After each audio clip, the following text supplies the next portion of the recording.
ही मूर्ख मुलगी का फोन करते एवढ्या रात्री? It's not a good night. बोल. हॅलो दुर्गा मॅडम, मी लीला बोलतेय. नंबर डिलीट करायला विसरले मी. बोल, का कॉल केलास?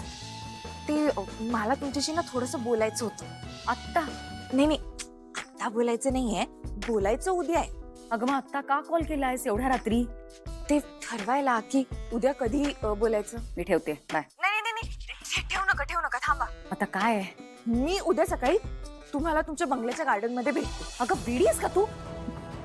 हे बघ, इकडे येऊ नकोस. कोणी जर आपल्याला एकत्र पाहिलं तर काय होईल याची कल्पना नाहीये तुला. ती मला काही माहिती नाही. मी उद्या सकाळी 8 वाजता तुमच्या बंगल्याच्या गार्डन मध्ये येऊन उभी राहणार आहे. मग तुम्ही येऊ किंवा न येऊ. आणि मग जर कोणी मला विचारलं ना की तू का आलीयस, तर मग मी सरळ सांगणार की दुर्गा मॅडमनी मला भेटायला बोलवलं. अगं हे बघ, वेडेपणा करू नकोस. तुझं तोंड बंद ठेव. आणि ठीक आहे, आलीस की गेटवर. हॅलो. ठेवला ही काय गळे पडून मुलगी ही. आता हिला काय बोलायचं असेल माझ्याशी? It's not a good night.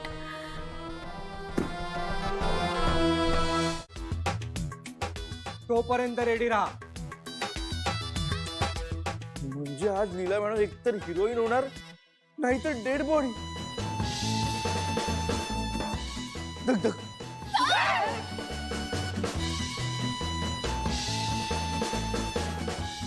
अगं हळू ओरडणार. होपलेस.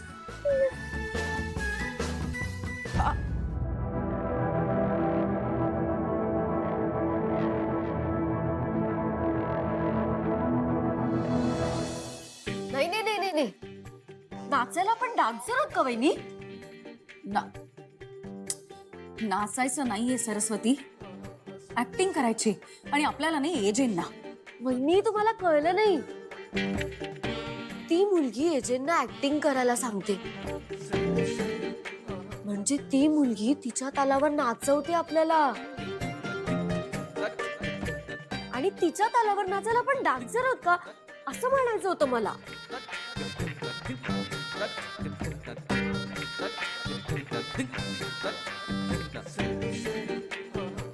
नको सरस्वती, खूप सिरियस सिच्युएशन आहे बाळा. आपल्याकडे दुसरं ऑप्शन नाहीये. पण मग आपण असं तिच्या तालावरती नाचत बसलो तर, आपण तिचं ऐकत बसलो तर मग नको ऐकायला. आपण तुझं ऐकूयात. तू सांग काय करायचं ते. आधीच त्या लीलाने माझं डोकं फिरवून ठेवलंय, त्यात तुम्ही दोघी.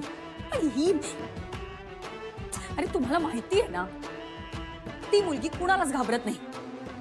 आपण तिचं नाही ऐकलं तर ती एजेंना सगळं सांगून टाकेल. आणि त्यांना सगळं कळलं की काय होईल याचा विचार करा. नाही नाही नाही, एजेंना तिने जर सगळं खरं खरं सांगितलं तर आपली काही खेळ नाही. म्हणूनच म्हणतीये, आपल्याला एजंटशी बोलावंच लागेल. दुसरा पर्यायच नाही आपल्याकडे.